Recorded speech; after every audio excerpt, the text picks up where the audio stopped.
옛날, 아주 먼 옛날에 호랑이가 담배를 피우고 산신령이 구름을 타고 내려오던 시절에 첩첩산 중 깊은 골짜기에 감나무가 유난히 많은 작은 마을이 하나 있었습니다. 그 마을 어귀에는 오랜 세월의 흔적을 고스란히 간직한 기와집 한 채가 덩그러니 서 있었는데, 지붕의 기와는 이끼가 끼어 검푸르게 변했고 담장 밑에는 잡풀들이 무성하게 자라나 있어 보는 이로 하여금 왠지 모를 쓸쓸함을 자아내곤 했습니다. 찬바람이 쌩쌩 불어오는 늦가을의 저녁 무렵이 되면 뒷산에서 내려온 바람이 대나무 숲을 흔들며 서글픈 곡조를 울렸고, 마을 사람들은 그 소리가 마치 저 기와집 주인 영감이 내쉬는 긴 한숨 소리와 닮았다고 입을 모아 수군거리곤 했습니다. 이 기와집의 주인인 최 노인은 젊은 시절 부지런히 일하여 마을에서 제일 가는 부자가 되었으나 세월의 무상함 앞에서는 그 또한 어쩔 수 없는 노인에 불과했습니다.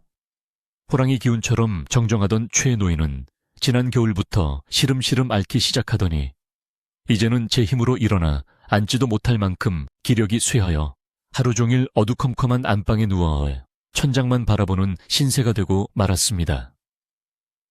넓디 넓은 그 집에는 하인들도 다 떠나고 오직 최 노인의 손자 민우만이 남아 할아버지의 곁을 지키고 있었는데, 민우는 부모를 일찍 여의고 할아버지 손에서 자란 터라 그 효심이 마을 밖 십리까지 소문이 날 정도로 지극한 청년이었습니다. 민우는 매일 새벽같이 일어나 차가운 우물물로 세수를 하고 정갈한 마음으로 할아버지의 약을 다리는 것으로 하루를 시작하곤 했습니다.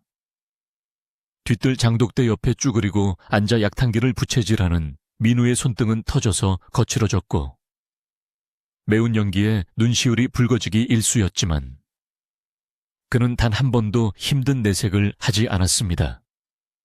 약탕기에서 보글보글 끓어오르는 약재의 쌉싸름한 냄새가 온 집안에 퍼지면 민우는 그 냄새가 마치 할아버지의 병을 쫓아내는 향기라도 되는, 양 깊게 들이마시며 제발 이 약을 드시고 할아버지가 예전처럼 껄껄 웃으시며 일어나기를 간절히 기도하고 또 기도했습니다. 방 안에는 병풍이 둘러쳐져 있고 그 너머에는 앙상하게 마른 최 노인이 색바랜 이불을 덮고 누워 가쁜 숨을 몰아쉬고 있었습니다.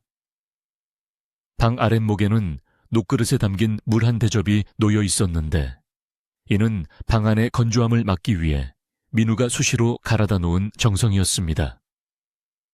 최 노인의 얼굴은 백지장처럼 하얗게 질려 있었고, 깊게 패인 주름 사이사이에는 지나온 세월의 고단함이 켜켜이 쌓여 있었지만 감은 눈 위로 희미하게 떨리는 속눈썹만이 그가 아직 끈질긴 생명의 끈을 놓지 않고 있음을 보여주었습니다. 민우는 조심스럽게 방으로 들어와 무릎을 꿇고 앉아 할아버지의 이마에 맺힌 식은땀을 닦아드렸습니다. 그러던 어느 날 고요하던 기와집의 정적을 깨고 요란한 말발굽 소리와 함께 낯선 인기척들이 대문 밖에서 들려오기 시작했습니다. 서울로 떠나 살며 명절에도 콧배기 한번 비치지 않던 최 노인의 자식들이, 즉 민우의 큰아버지와 고모들이 갑작스레 들이닥친 것이었습니다. 그들은 아버지가 위독하다는 소식을 듣고 달려왔다고는 하나 그들의 얼굴에는 걱정이나 슬픔보다는 짜증과 조급함이 더 짙게 배어 있었습니다. 비단 옷을 휘감고 값비싼 가죽신을 신은 그들이 마당에 들어서자 오래된 흙마당과는 어울리지 않는 이질적인 풍경이 연출되었고, 민우는 탕약을 든 채 당황하여 그들을 맞이했습니다. 큰아버지는 마루에 올라서자마자 헛기침을 크게 한 번 하더니 방 안에서 풍겨나오는 한약 냄새와 퀴퀴한 노인 냄새에 미간을 잔뜩 찌푸리며 손으로 코를 막았습니다. 그는 민우에게 아버지가 얼마나 더 버티실 것 같냐고 묻는 대신 집안 꼴이 이게 뭐냐며 거미줄 하나 제대로 치우지 않았느냐고 호통부터 쳤습니다. 옆에 있던 고모 역시 치맛자락이 더러워질까봐 까치발을 들고 서서는 이 시골 구석에 다시는 오고 싶지 않았는데 오라비 때문에 억지로 내려왔다는 듯 투덜거리며 민우를 흘겨보았습니다. 그들에게 있어 이 집은 추억의 장소가 아니라 그저 처분해야 할 낡은 재산일 뿐이었습니다. 민우는 큰아버지와 고모들에게 정중하게 인사를 올리고 따뜻한 차를 대접하려 했으나 그들은 민우의 호의를 거들떠보지도 않고 곧장 최 노인이 누워있는 안방으로 들이닥쳤습니다. 문이 왈칵 열리자 찬바람이 방 안으로 훅 끼쳐 들어왔고 곤히 잠들어 있던 최 노인은 으슬으슬한 항의에 몸을 움츠리며 앓는 소리를 내뱉었습니다.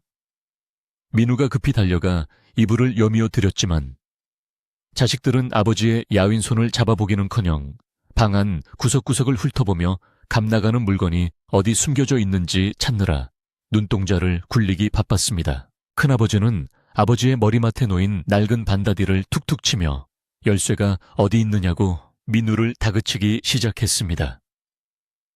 민우는 할아버지가 지금 안정을 취해야 하니 나중에 말씀하시라고 조심스럽게 권유했지만 큰아버지는 어디서 어린 조카가 어른들 일에 끼어드느냐며 눈을 부라렸습니다. 고모는 벽에 걸린 족자며 장식장에 놓인 도자기들을 들었다 놓았다 하며 이것들이 진짜인지 가짜인지 감정부터 해야겠다고 중얼거렸습니다. 병든 아버지 앞에서 유산을 탐하는 자식들의 모습은 마치 굶주린 승냥이 떼가 먹잇감을 두고 다투는 것과 다를 바가 없었습니다. 소란스러운 소리에 최 노인이 힘겹게 눈을 뜨고 흐릿한 시선으로 자식들을 바라보았지만 자식들은 아버지와 눈을 마주치려고도 하지 않았습니다. 그저 자기들끼리 쑥덕거리며 땅 문서는 어디에 두었는지 이 집을 팔면 얼마를 받을 수 있을지에 대해 떠들 뿐이었습니다. 민우는 가슴이 미어지는 것 같아 차마 그 광경을 더는 볼 수 없어 고개를 돌렸습니다.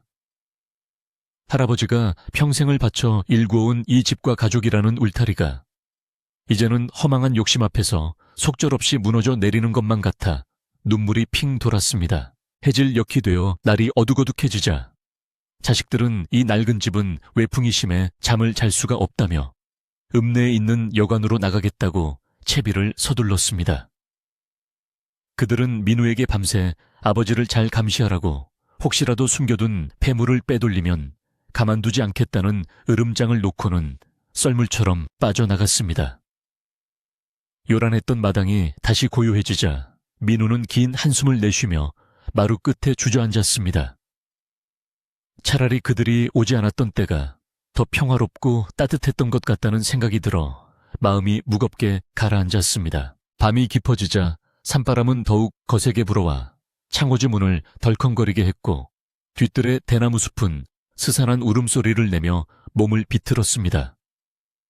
민우는 부엌으로 가서 식은 아궁이에 장작을 더 넣고 불을 지폈습니다.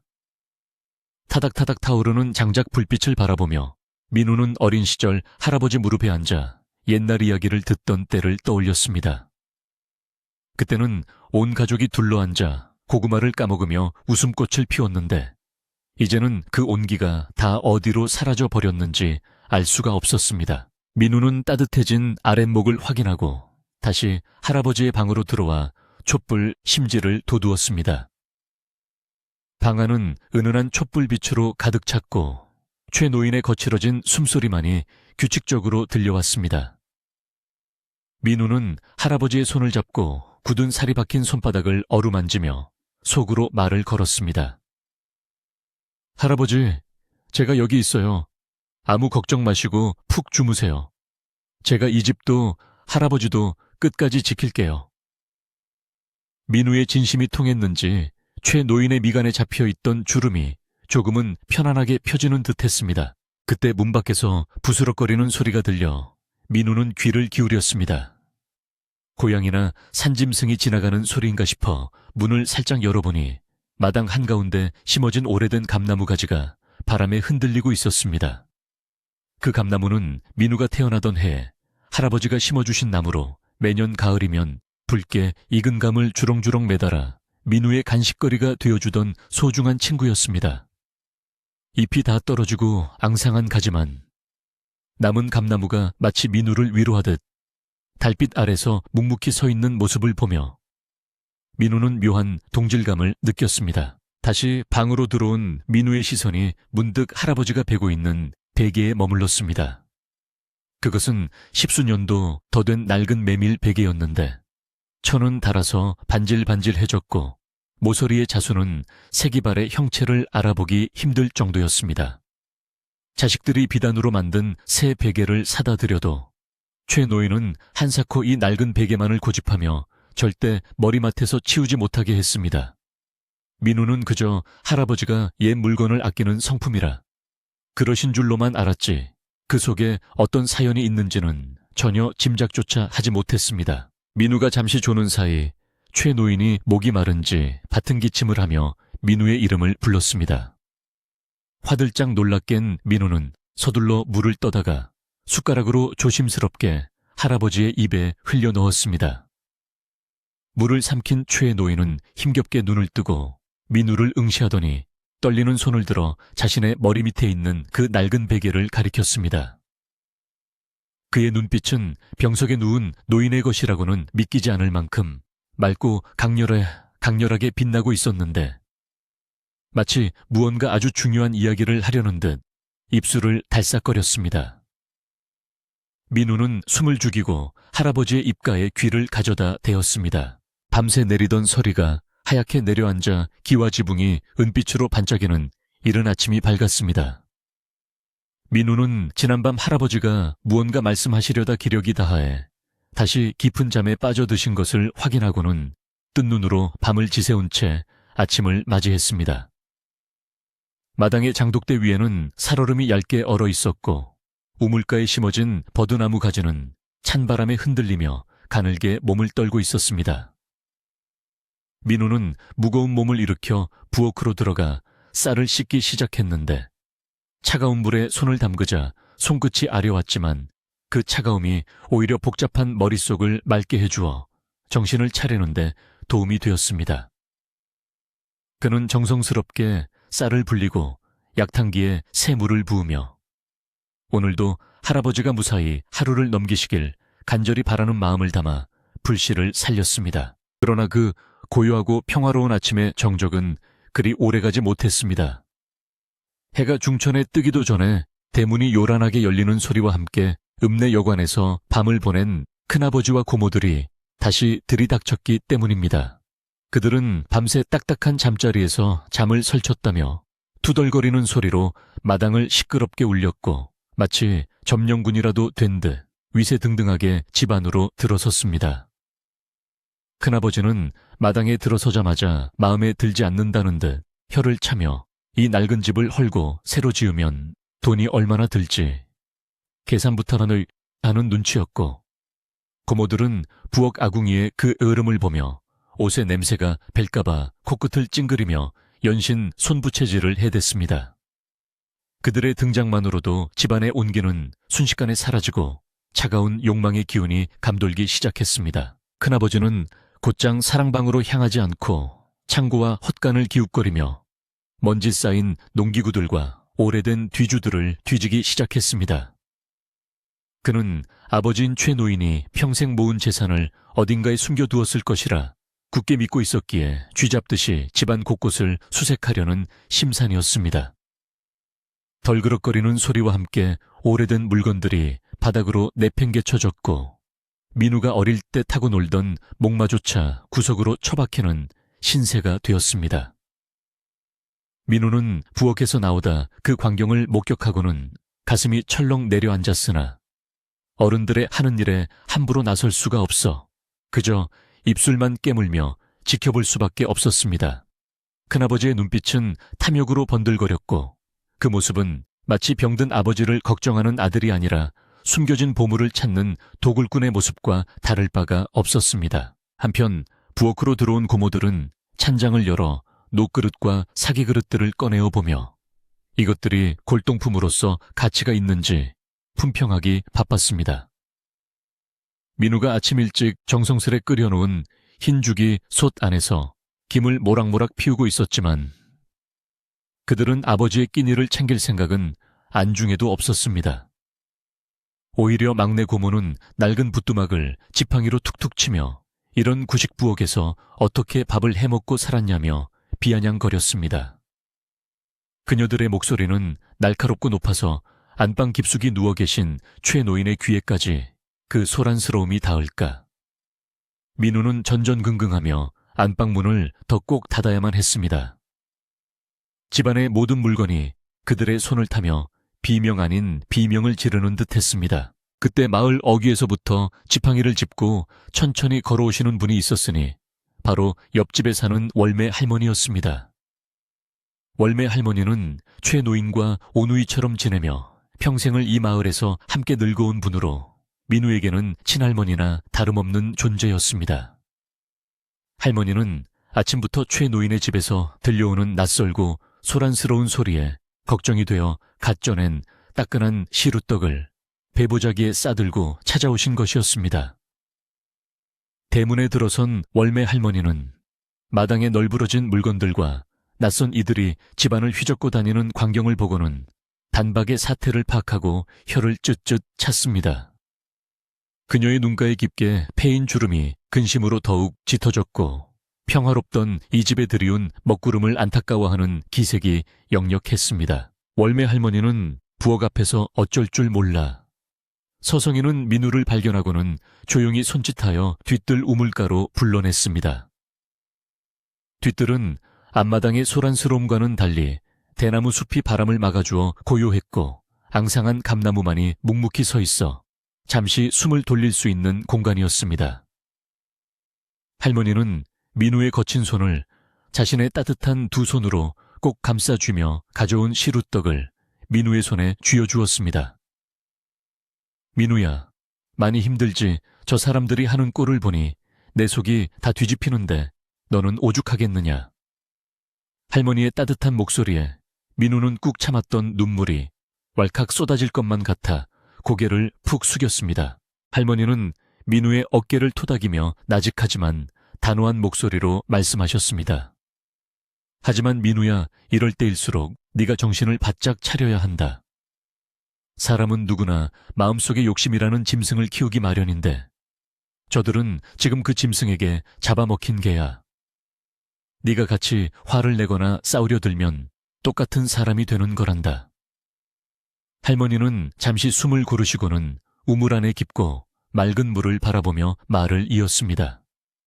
물은 다투지 않고 그저 아래로 흐르지만 결국 바위에 구멍을 뚫지 않느냐.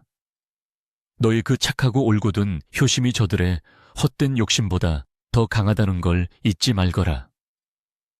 하늘이 다 보고 계시고 너희 할아버지도 다 알고 계실 게다. 월매 할머니의 말씀은 마치 차가운 겨울바람 속에 피어난 매화 향기처럼 민우의 마음에 깊은 울림을 주었습니다. 민우는 눈가를 훔치며 고개를 끄덕였고 할머니의 말씀대로 감정적으로 대응하지 않고 묵묵히 자신의 자리를 지키겠다고 다짐했습니다. 할머니는 민우의 등을 두어 번 두드려 주시고는 안방 쪽을 향해 걱정스러운 눈길을 한번 보내신 뒤 다시 지팡이를 짚고 집으로 돌아가셨습니다. 민우는 할머니가 주신 온기를 가슴에 품고 다시 소란스러운 전쟁터와도 같은 집 안으로 발걸음을 옮겼습니다. 그의 발걸음에는 아까보다 한층 더 단단해진 결의가 서려 있었습니다. 민우가 안채로 돌아오니 상황은 더욱 심각해져 있었습니다. 창고와 부엌에서 별다른 소득을 얻지 못한 큰아버지와 고모들이 이제는 최노인이 누워있는 안방으로 눈독을 들이기 시작한 것입니다. 그들은 서로 눈짓을 교환하며 아버지가 가장 아끼는 물건이나 집문서 같은 중요한 것들은 분명 몸에 지니고 있거나 요 밑에 숨겨두었을 것이라고 수군거렸습니다. 큰아버지는 헛기침을 하며 안방 문을 벌컥 열어젖혔고 갑작스러운 소음과 냉기에 놀란 최노인이 가늘게 눈을 뜨고 불안한 듯 손을 떨었습니다. 그 모습은 마치 벼랑 끝에 몰린 늙은 사슴과도 같아 보는 이의 가슴을 아프게 했습니다. 아버지, 이제 그만 털어놓으시죠. 저희가 다 아버지를 위해서 그러는 겁니다. 나중에 돌아가시고 나면 세금 문제도 있고 복잡해지니 미리미리 정리를 해두셔야지요. 큰아버지는 뻔뻔하게도 효도를 가장한 협박을 하며 방 안으로 성큼성큼 들어섰습니다. 뒤따라 들어온 고모들도 거들며 장롱문을 열어젖히고 이불장을 뒤지기 시작했습니다. 그들은 병든 아버지의 안위보다는 오로지 자신들의 몫을 챙기는 데에만 혈안이 되어 있어 인간으로서의 기본적인 도리마저 저버린 듯 했습니다. 최 노인은 말을 하려 입술을 움직였으나 기력이 없어 쉰 소리만 새어나올 뿐이었고 그 답답함에 눈가에는 이슬이 맺혔습니다. 그들이 급기야 최 노인이 누워있는 요를 들추려 하자 참고 있던 민우가 쏜살같이 달려들어 앞을 막아섰습니다. 평소 순하기만 하던 민우의 눈에서 전에 없던 서슬 퍼런 빛이 뿜어져 나왔습니다. 민우는 양팔을 벌려 할아버지를 등 뒤로 보호하며 떨리지만 단호한 목소리로 외쳤습니다. 안 됩니다. 할아버지가 편찮으신데 지금 뭐 하시는 겁니까? 당장 나가주세요. 민우의 예상치 못한 반항에 큰아버지는 잠시 멈칫하더니 이내 얼굴이 불그락푸르락해져서 민우에게 삿대질을 해댔습니다. 이놈이 머리에 피도 안 마른 것이 어디 어른들 하는 일에 끼어들어 비키지 못해. 하지만 민우는 물러서지 않았습니다. 월매 할머니의 말씀을 떠올리며 그는 마음속의 두려움을 꾹 눌러 담았습니다. 이 집의 주인은 아직 할아버지십니다. 할아버지가 허락하지 않으신 일을 함부로 하실 수는 없습니다. 제발 할아버지가 편히 쉬시게 해주세요. 정 찾고 싶으시면 제가 약을 다려드리고 잠드신 후에 보시든가 하세요. 지금은 절대 안 됩니다. 민우의 목소리에는 그동안 쌓여온 슬픔과 분노, 그리고 할아버지를 지키겠다는 결연한 의지가 담겨 있어 방 안의 공기를 무겁게 짓눌렀습니다. 조카의 기세에 눌린 것인지 아니면 병든 아버지의 눈빛이 마음에 걸린 것인지 고모들이 슬그머니 뒤로 물러나며 큰아버지의 옷자락을 잡아 끌었습니다. 오라버니 애 말이 틀린 것도 아니고 아버지가 저렇게 눈을 뜨고 계신데 억지로 뒤지는 건 좀 그렇잖아요. 나중에 다시 오죠. 큰아버지는 씩씩거리며 분을 사귀지 못하는 표정이었지만 혼자서 고집을 부리기에는 분위기가 좋지 않음을 감지하고 거칠게 방문을 닫으며 밖으로 나갔습니다. 두고 보자. 내 놈이 언제까지 버티나 보자. 밖으로 나간 그들은 마루에 걸터앉아 담배를 피우며 저녁에 다시 시도하자고 모의하는 소리가 문틈으로 새어 들어왔습니다. 소란이 잦아들고 다시 방 안에 정막이 찾아오자 민우는 다리에 힘이 풀려 주저앉을 뻔했습니다. 그는 떨리는 손을 진정시키며 뒤를 돌아보았는데 최 노인이 가만히 민우를 바라보고 있었습니다. 할아버지의 눈에는 미안함과 고마움, 그리고 대견함이 뒤섞인 복잡한 감정이 서려 있었습니다. 최 노인은 힘겹게 손을 들어 민우의 손등을 덮어주었고 그 거칠고 따뜻한 손길의 민우는 결국 참았던 눈물을 뚝뚝 흘리고 말았습니다. 죄송해요, 할아버지. 제가 더 잘 막았어야 했는데 시끄럽게 해드려 죄송해요. 민우의 울음 섞인 목소리에 최 노인은 고개를 가로저으며 옅은 미소를 지어 보였습니다. 오후가 되자 하늘은 점점 더 잿빛으로 변하더니 기어이 한방눈이 펑펑 쏟아지기 시작했습니다. 눈은 순식간에 온 세상을 하얗게 뒤덮어 마당의 어지러운 발자국들도 장독대에 깨진 뚜껑 조각도 모두 감추어 버렸습니다. 눈이 쌓이자 밖으로 나갈 엄두를 못 낸 자식들은 건너방에 모여 앉아 화투를 치거나 술판을 벌이며 시간을 보냈고 그들의 시끄러운 웃음소리가 간헐적으로 들려왔지만 눈 내리는 소리가 그 소음을 어느 정도 덮어주어 안방은 마치 외딴 섬처럼 고립되었습니다. 민우는 방문을 열어 펑펑 쏟아지는 눈을 바라보며 이 눈이 세상의 모든 더러운 욕심까지 덮어주기를 바랐습니다. 저녁이 되어 어둠이 깔리자 민우는 군부를 넉넉히 지펴 방바닥을 뜨끈하게 만들었습니다. 밖에서 들려오던 자식들의 소리도 술에 취해 하나둘 잠이 들었는지 잦아들었고 오직 바람소리와 눈 쌓이는 소리만이 들려왔습니다. 민우는 할아버지의 젖은 수건을 갈아들이고 머리맡에 앉아 낡은 책을 소리내어 읽어드리기 시작했습니다. 옛 성현들의 말씀이 적힌 책이었는데 민우의 차분한 목소리는 할아버지에게 자장가처럼 들렸습니다. 최 노인은 민우의 목소리를 들으며 편안하게 눈을 감았고 낡은 베개에 머리를 깊이 파묻었습니다. 그때 갑자기 바람이 거세게 불어 촛불이 일렁겼고 창호지 문에 거대한 그림자가 어른거렸습니다. 뒤뜰에 서 있는 감나무 그림자였습니다. 민우는 문득 지난밤 할아버지가 가리켰던 그 낡은 베개와 감나무가 떠올랐습니다. 낮의 소동 때문에 잠시 잊고 있었지만 할아버지가 무언가 전하고 싶어 하셨던 그 비밀이 무엇인지 궁금해졌습니다. 민우는 잠든 할아버지의 얼굴을 바라보다가 조심스럽게 베개 쪽으로 시선을 옮겼습니다. 베개 모서리에 터진 실밥 사이로 무언가 딱딱한 것이 만져지는 것 같기도 했습니다. 민우는 손을 뻗어 베개를 만져보려다가 할아버지가 깨실까봐 다시 손을 거두었습니다. 밤은 깊어 삼경이 지났고 온 세상은 눈 속에 파묻혀 숨을 죽이고 있었습니다. 민우도 피곤이 몰려와 꾸벅꾸벅 졸기 시작할 무렵 갑자기 할아버지가 기침을 크게 하며 몸을 일으키려 하셨습니다. 민우는 깜짝 놀라 할아버지를 부축해 드렸습니다. 할아버지는 낮보다 훨씬 맑아진 눈으로 민우를 똑바로 쳐다보시며 마치 마지막 힘을 다해 정신을 집중하시는 듯했습니다. 민우야, 갈라지는 목소리로 할아버지가 민우의 이름을 부르셨습니다.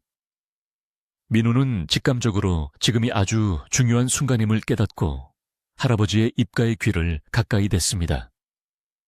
달빛이 창문을 뚫고 들어와 두 사람을 비추고 있었고 밖에는 여전히 하염없이 눈이 내리고 있었습니다. 달빛이 창호지 문을 뚫고 들어와 방 안을 대낮처럼 환하게 비추는 깊은 밤이었습니다. 온 세상을 하얗게 뒤덮은 눈이 달빛을 반사하여 그 석이 어린 빛이 방 안 깊숙한 곳까지 스며들었고 마치 신령스러운 기운이 감도는 듯한 신비로운 분위기를 자아냈습니다.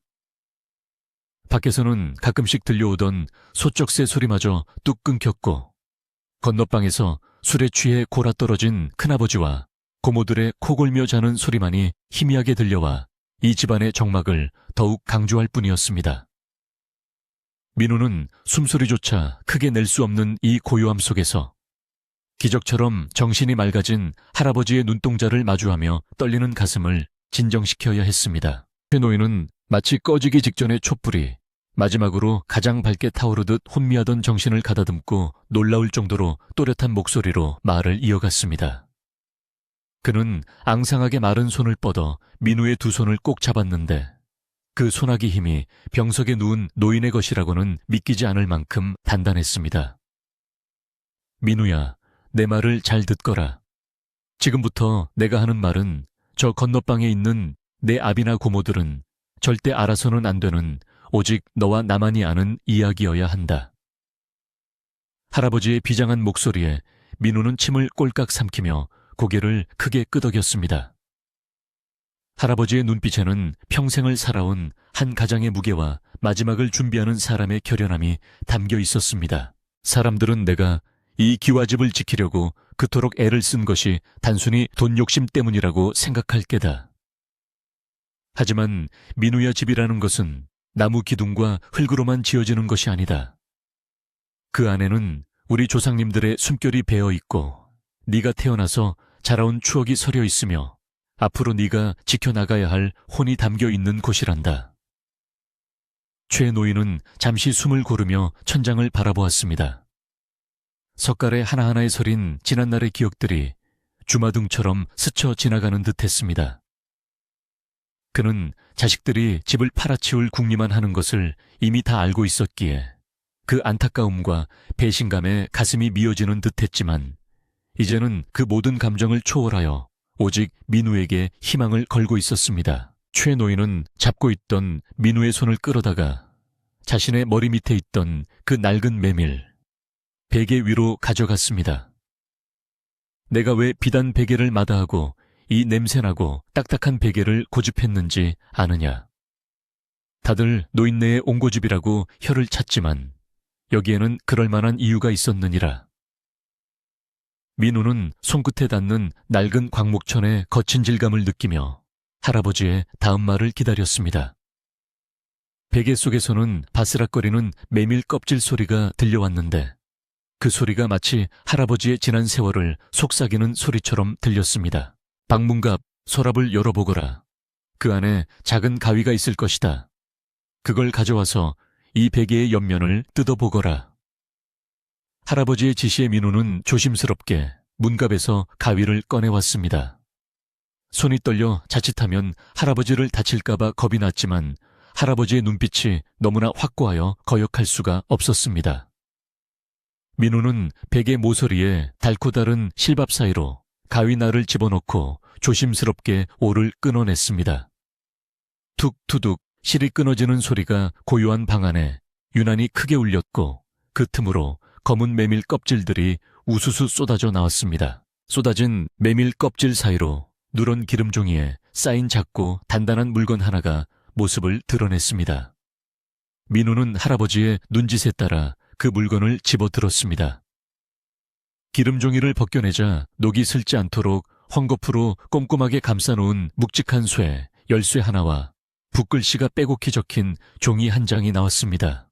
열쇠는 투박하지만 정교하게 만들어져 있었고 세월의 흔적이 묻어 있어 예사 물건이 아님을 짐작게 했습니다. 민우는 그 열쇠를 손바닥 위에 올려놓고 할아버지를 바라보았습니다. 할아버지는 안도의 한숨을 내쉬며 옅은 미소를 지으셨습니다. 그 열쇠가 바로 이 집의 진짜 주인을 결정하는 열쇠란다. 최 노인은 가쁜 숨을 몰아쉬면서도 설명을 멈추지 않았습니다. 뒤뜰에 있는 감나무를 기억하느냐? 네가 태어나던 해 내가 가장 튼튼한 묘목을 골라 심은 그 나무 말이다. 그 나무는 너와 나이가 같다. 네가 자라는 만큼 그 나무도 자랐고 네가 아플 때 그 나무도 잎을 떨구었지. 그 감나무는 너의 형제이자 내 분신과도 같은 존재란다. 할아버지의 목소리는 감나무 이야기를 할 때 한층 더 부드러워졌습니다. 민우의 머릿속에는 봄이면 하얀 꽃을 피우고 가을이면 붉은 감을 매달던 그 듬직한 나무의 모습이 떠올랐습니다. 내일 날이 밝고 저들이 모두 골아떨어져 있거나 딴청을 피울 때 너는 아무도 몰래 뒤뜰로 가거라. 감나무 뿌리 중에서 동쪽으로 뻗은 가장 굵은 뿌리 아래를 파보면 돌로 만든 뚜껑이 나올 것이다. 그 뚜껑을 열면 작은 무소에 함이 묻혀 있을 게다. 이 열쇠는 바로 그 함을 여는 열쇠니라. 민우는 그동안 수없이 감나무 아래서 놀았지만 그 밑에 무언가가 묻혀 있을 것이라고는 상상도 하지 못했습니다. 할아버지는 치매에 걸려 헛소리를 하시는 것이 아니었습니다. 너무나 구체적이고 또렷한 지시에 민우의 가슴은 쿵쿵 뛰기 시작했습니다. 그 함 안에는 이 집과 논밭의 진짜 문서, 그리고 내가 평생 너를 위해 모아둔 엽전과 폐물이 들어있다. 내 큰아비가 찾던 문서들은 다 껍데기에 불과해. 진짜 알맹이는 땅의 기운을 받고 자란 감나무 뿌리가 꽉 붙들고 있단다. 최 노인의 눈가에 물기가 어렸습니다. 만약 내가 이 문서를 장롱 안에 두었다면 저 욕심 많은 놈들이 진작에 찾아내어 팔아먹었을 것이다. 나는 저들이 내 재산을 탕진하는 꼴을 볼 수 없었다. 무엇보다 이 집을 지킬 사람은 저들이 아니라 바로 너 민우 너뿐이라는 것을 알았기에 그리한 것이다. 민우는 할아버지의 깊은 뜻을 헤아리고는 목이 메어 말이 나오지 않았습니다. 자식들에게조차 알리지 않고 오직 손자인 자신을 위해 그 긴 세월 동안 비밀을 간직해 오신 할아버지의 사랑이 가슴 사무치게 다가왔습니다. 할아버지는 민우의 손을 다시 잡으며 힘주어 말씀하셨습니다. 민우야, 재물은 눈과 같아서 봄이 오면 녹아 없어지지만 땅과 집은 바위와 같아서 천년이 지나도 그 자리에 있는 법이다. 부디 이 집을 팔지 말고 여기서 내 자식들을 낳고 기르며 뿌리를 내리고 살거라. 그것이 내가 너에게 바라는 유일한 소원이다. 최 노인은 마치 평생의 숙제를 다 마친 사람처럼 표정이 편안해졌습니다. 그는 민우에게 종이를 펼쳐보라고 손짓했습니다. 그 종이는 관아의 확인 도장이 찍힌 유언장이었는데 거기에는 최 씨 가문의 모든 재산과 가옥을 손자 최민우에게 물려준다는 내용이 명필로 적혀 있었습니다. 할아버지는 이미 오래전에 관아의 지인에게 부탁하여 공증까지 마쳐 놓으셨던 것입니다. 민우는 그 종이를 품에 안고 하염없이 눈물을 흘렸습니다. 할아버지, 제가 꼭 지킬게요. 감나무도 이 집도 할아버지 말씀도 하나도 잊지 않고 다 지킬게요. 할아버지는 민우의 눈물을 거친 손으로 닦아주며 이제 되었다는 듯 고개를 끄덕이셨습니다.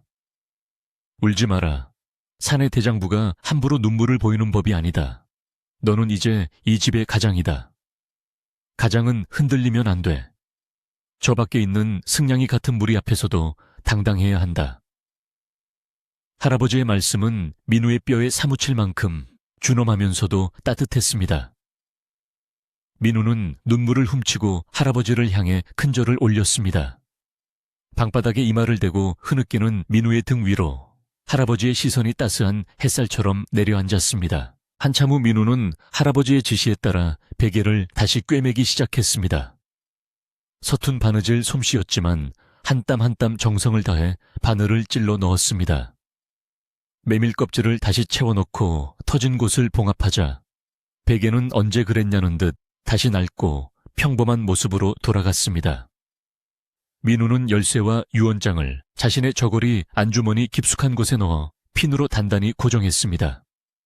그것은 단순히 물건이 아니라 할아버지의 영혼이자 자신의 미래가 담긴 보물이었기에 민우는 자신의 심장 가까이에 그것을 품었습니다. 할아버지는 모든 것을 털어놓으시자 급격히 기력이 쇠하는 듯 보였습니다. 아까의 그 맑던 눈빛은 서서히 흐려졌고 잡고 있던 손의 힘도 스르르 풀렸습니다. 민우야, 이제 졸리구나. 잠이 올 것 같아. 최 노인은 다시 베개에 머리를 누이며 눈을 감았습니다. 호흡이 다시 거칠어졌지만 아까와는 달리 고통스러워 보이지는 않았습니다. 그 얼굴에는 묘한 평온함이 감돌고 있었습니다. 민우는 할아버지의 이불을 목까지 덮어드리고 밤새 곁을 지키며 할아버지의 얼굴을 눈에 담았습니다. 창밖에 바람소리가 잦아들고 동쪽 하늘이 푸르스름하게 밝아올 무렵이었습니다. 방 안의 촛불이 다 타들어가 심지만 남아 가물거릴 때 최 노인은 꿈을 꾸는 듯 입가에 미소를 머금고 나지막이 중얼거렸습니다. 그래, 감나무의 감이 참 많이도 열렸구나. 우리 민우가 좋아하는 홍시가. 그것이 최 노인이 이 세상에 남긴 마지막 말이었습니다.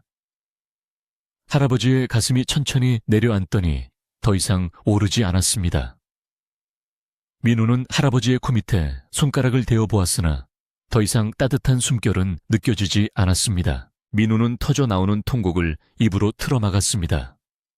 지금 소리내어 울면 건너방의 사람들이 깨어날 것이고 아직 비밀을 지키기 위한 준비가 끝나지 않았기 때문입니다. 민우는 억지로 울음을 삼키며 할아버지의 눈을 곱게 감겨 드렸습니다. 할아버지 안녕히 가세요. 고통 없는 곳에서 편히 쉬세요.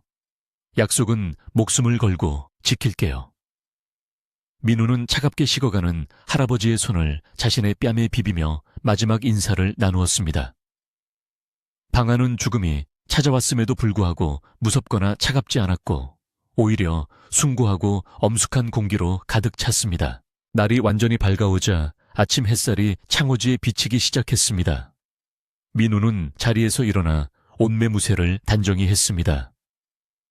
밤새 울어 퉁퉁 부은 눈이었지만 그 눈빛만은 예전에 유약하던 소년의 것이 아니었습니다. 그는 안주머니에 든 열쇠의 감촉을 확인하고 깊게 심호흡을 했습니다. 이제 곧 들이닥칠 큰아버지와 고모들의 탐욕스러운 얼굴들이 떠올랐지만 더 이상 두렵지 않았습니다. 그의 등 뒤에는 할아버지의 영혼이 그리고 뒤뜰에는 든든한 감나무가 버티고 있었기 때문입니다. 민우는 방문을 열고 마루로 나갔습니다. 밤새 쌓인 눈 위로 아침 햇살이 눈부시게 쏟아지고 있었습니다. 마당의 눈은 아무도 밟지 않아 깨끗했고 저 멀리 뒤뜰의 감나무가 담장 너머로 고개를 내밀고 있는 것이 보였습니다. 감나무 가지에 쌓인 눈꽃이 바람에 흩날리며 마치 민우에게 인사를 건네는 듯했습니다. 민우는 신발을 신고 마당으로 내려섰습니다. 뽀드득거리는 눈 밟는 소리가 아침의 정적을 깨웠습니다. 이제 마지막 싸움을 그리고 새로운 시작을 준비할 시간이었습니다. 민우는 아침 햇살이 하얗게 쌓인 눈 위로 눈부시게 부서지는 마당에 서서 깊은 숨을 한번 들이마시고는 떨리는 목소리를 가다듬어 큰 소리로 부고를 알렸습니다. 큰아버지 고모님, 일어나세요. 할아버지께서 방금 먼 길을 떠나셨습니다. 정적을 깨는 민우의 외침은 차가운 새벽 공기를 가르고 사랑방과 건너방으로 퍼져나갔고, 잠시 후 덜컹거리는 문소리와 함께 부스스한 모습의 자식들이 하나둘 튀어나왔습니다. 그들은 처음에는 믿기지 않는다는 듯 멍한 표정을 짓더니 이내 상황을 파악하고는 마당이 떠나가라 곡을 하기 시작했습니다. 아이고 아버지 이렇게 가시면 어떡합니까?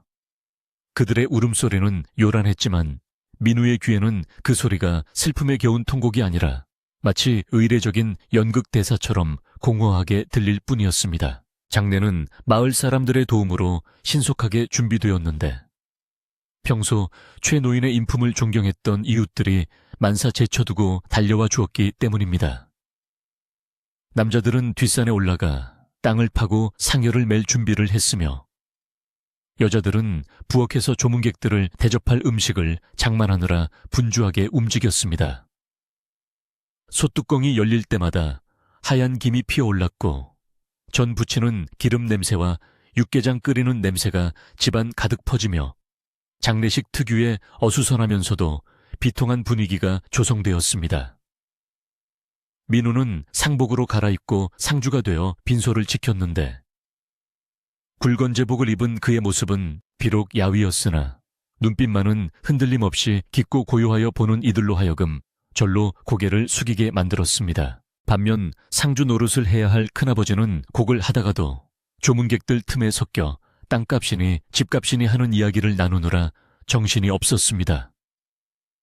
그는 읍내에서 온 거강군과 귓속말을 주고받으며 장례가 끝나자마자 이 집을 급매물로 내놓으면 얼마나 받을 수 있을지를 계산하느라 바빴습니다.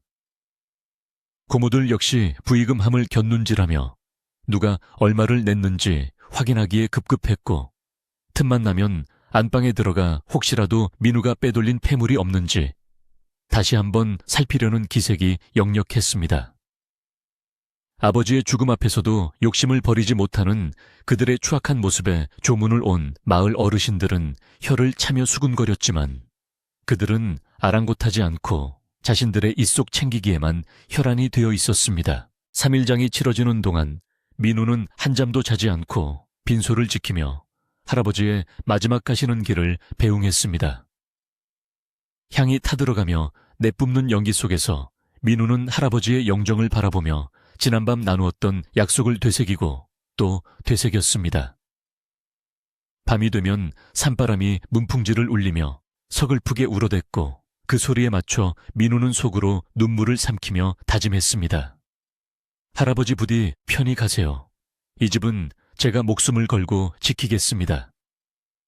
월매 할머니가 가끔 들어와 민우의 손을 잡아주며 따뜻한 숭늉을 건네주신 덕분에 민우는 쓰러지지 않고 그 고된 시간을 버텨낼 수 있었습니다. 드디어 발인 날 아침 화려한 꽃상여가 집을 떠나 장지로 향할 때 하늘에서는 다시금 하얀 눈송이가 흩날려 최 노인의 마지막 길을 배웅해 주었습니다. 상여꾼들이 어허넘차 어허넘차 하며 구슬픈 상여 소리를 매기면 뒤따르던 만장들이 바람에 펄럭이며 춤을 추었고 마을 사람들은 눈물을 훔치며 그 뒤를 따랐습니다. 민우는 영정을 가슴에 품고 맨 앞에서 걸으며 익숙했던 골목길과 논두렁 그리고 멀어지는 기와집을 돌아보지 않으려 애썼습니다.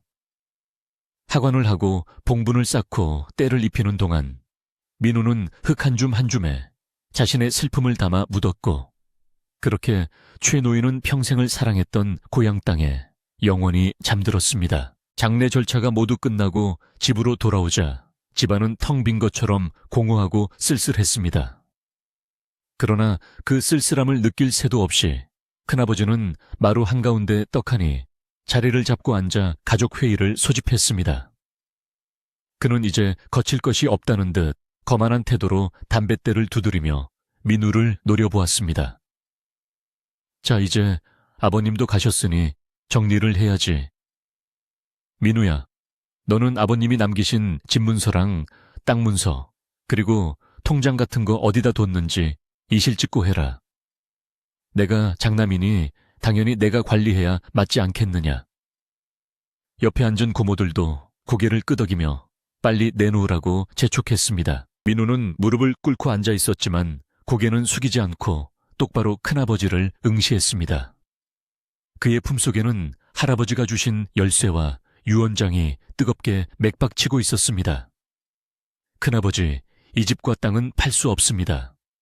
할아버지께서는 이 집을 지키라고 하셨습니다. 이곳은 우리 조상님들의 혼이 깃든 곳이고 저에게는 목숨과도 같은 곳입니다. 민우의 단호한 대답에 큰아버지는 기가 막히다는 듯 헛웃음을 터뜨렸습니다. 뭐라고? 네가 감히 어른 앞에서 말대꾸를 해. 너는 그저 손자일 뿐이야. 법적으로도 아들인 내가 모든 권한을 갖는 게 당연한 이치다. 큰아버지는 당장이라도 민우의 멱살을 잡을 듯이 으르렁거렸고 고모들은 민우를 향해 은혜도 모르는 놈이라며 비난을 퍼부었습니다. 네가 어릴 때부터 먹여주고 입혀준 게 누구 돈인 줄 아느냐. 이제 와서 이 집을 독차지하겠다니 아주 욕심이 목구멍까지 찼구나. 그들은 적반하장으로 민우를 몰아쓰며 당장 집 문서를 내놓지 않으면 관에 고발하여 쫓아내겠다고 협박까지 서슴지 않았습니다. 분위기가 험악해지자 마당에서 뒷정리를 하던 마을 사람들도 걱정스러운 눈빛으로 마루를 쳐다보았지만 남의 집안 싸움이라 섣불리 끼어들지 못하고 발만 동동 구를 뿐이었습니다. 민우는 숨을 깊게 들이쉬며 자리에서 일어났습니다. 그리고 품속에서 낡은 기름종이에 쌓인 유언장을 꺼내어 큰아버지 앞에 내려놓았습니다. 할아버지께서 남기신 유언장입니다. 관아의 공증까지 마친 서류이니 확인해 보십시오. 큰아버지는 의심스런 눈초리로 종이를 낚아채듯 집어들어 읽어 내려갔습니다. 종이를 읽는 그의 눈이 점점 커지더니 이내 얼굴이 붉게 달아올랐습니다.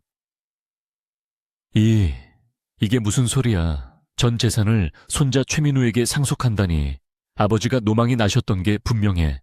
이런 건 인정할 수 없어.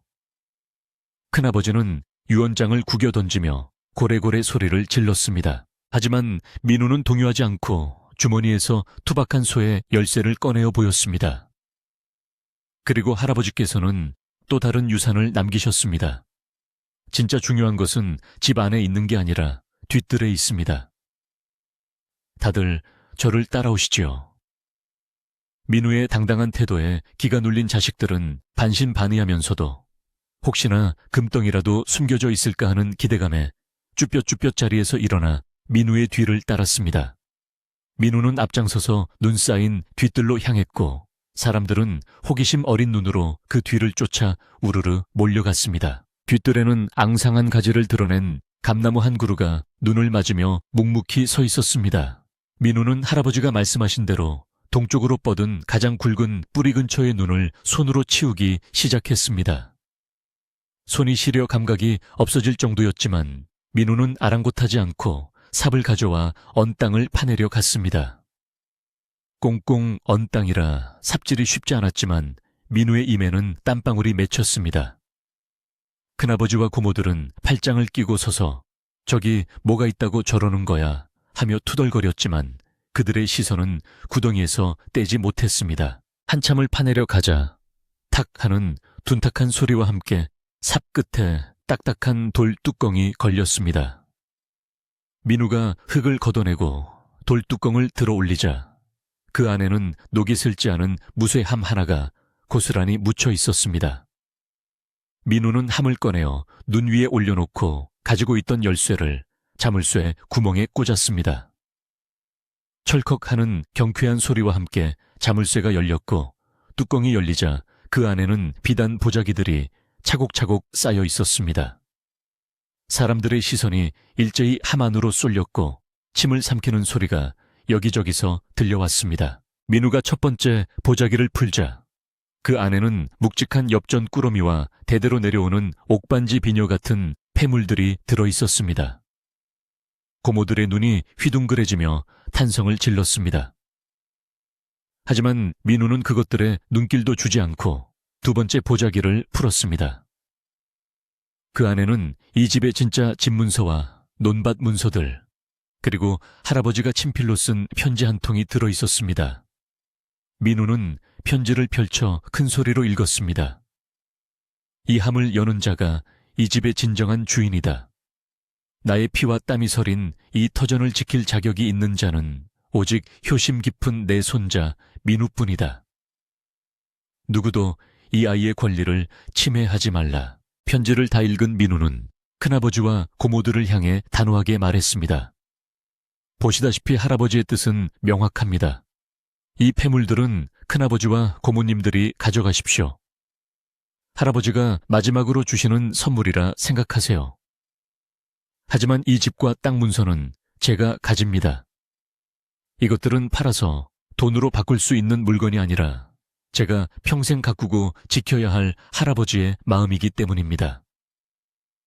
민우는 폐물이 담긴 보자기를 그들 앞으로 내밀고 문서가 담긴 함은 자신의 가슴에 꼭 끌어안았습니다. 폐물을 본 자식들은 서로 눈치를 보더니 더 이상 집 문서를 탐내다가는 그나마 있는 폐물조차 못 챙길까봐 슬그머니 꼬리를 내렸습니다. 큰아버지는 헛기침을 하며 뭐 아버지가 그렇게까지 유언을 남기셨다면 어쩔 수 없지. 네가 정 그렇다면 이 집은 네가 맡아라. 우리는 바빠서 이만 가봐야겠다. 라고 얼버무리며 서둘러 폐물 보자기를 챙겼습니다.